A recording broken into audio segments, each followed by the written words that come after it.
Hello friends, this is उदयादय। Welcome to let's level up. तो आज की जो ये प्रैक्टिस वाली क्लास है, ये क्लास नंबर 6 है। प्रत्येक क्लास में 10 क्वेश्चन होते हैं। आज भी काफ़ी इंपॉर्टेंट क्वेश्चंस लिए हैं। तो सबसे पहले क्वेश्चन है, हाइगेन के तरंग सिद्धांत से स्पष्ट नहीं कर सकते।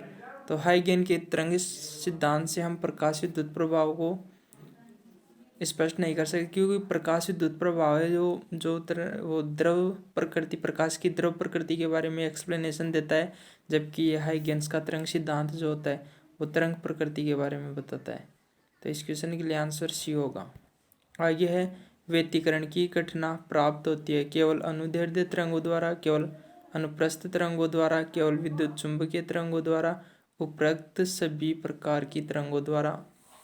तो जो व्यतिकरण होता है वो सभी प्रकार की तरंगों द्वारा प्राप्त किया जा सकता है। तो आंसर डी होगा इस क्वेश्चन के लिए। आगे है, यदि एक तांबे के तार को खींचकर 0.1% लंबाई में वृद्धि की जाती है तो प्रतिरोध में प्रतिशत वृद्धि।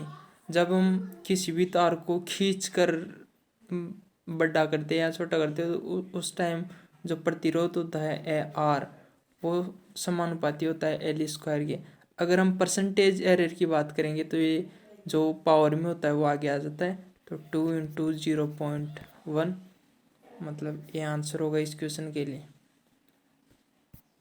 आगे है, न्यूटन इंटू मीटर इकाई होती है। तो न्यूटन इंटू मीटर जो होता है वो बलागुण की इकाई होती है। बलागुण की इकाई होती है बल इंटू लंबवत दूरी। तो ये आंसर होगा इस क्वेश्चन के लिए। परम शून्य ताप पर सिलिकॉन कार्य करता है। तो देखिए, सिलिकॉन जो होता है वो एक प्रकार का अर्धचालक होता है। अर्धचालक परम शून्य ताप पर कुचालक की भांति व्यवहार करते हैं। अगर हम टेम्परेचर को बढ़ाते हैं तो जैसे जैसे टेम्परेचर को बढ़ाएंगे उस हिसाब से चालक में परिवर्तित हो जाते हैं। लेकिन जब हम परम शून्य ताप की बात करते हैं तो उस टाइम वो कुचालक की भांति व्यवहार करते हैं। तो बी होगा इस क्वेश्चन के लिए करेक्ट आंसर। कौन सी भौतिक राशियों की विमाएं समान है? तो बलयुग्म तथा कार्य, ये आंसर। बलयुग्म होता है बल इंटू लंबवत दूरी, जो भी बल होते हैं उनके बीच की लंबवत दूरी, और कार्य भी बल इंटू विस्थापन होता है। तो ये आंसर होगा इस क्वेश्चन के लिए। किसी ग्रह के क्षेत्रीय वेग की स्थिरता के संबंध में दिया गया केपलर का द्वितीय नियम किसके संरक्षण के नियम पर आधारित होता है? तो केपलर का द्वितीय नियम होता है वो कोणीय संवेग के संरक्षण के नियम पर आधारित होता है। बी आंसर होगा इस क्वेश्चन के लिए। एक अच्छे स्नेह के लिए होना चाहिए। तो ये फिक्स क्वेश्चन है, काफी इंपॉर्टेंट है। अच्छे स्नेह के लिए शांतता अधिकतम होनी चाहिए। तो ये आंसर होगा इस क्वेश्चन के लिए।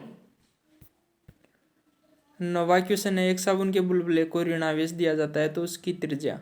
तो देखिए, जैसे मान लो ये कोई साबुन का बुलबुला है, अगर हम इसको ऋणावेश देंगे तो ऋणावेश क्या है कि इसमें ये सेम चार्ज है तो प्रतिकर्षण होगा। प्रतिकर्षण के कारण ये इसे एक्सपेंड करने की कोशिश करेगा तो बढ़ जाएगी। ये आंसर होगा इस क्वेश्चन के लिए।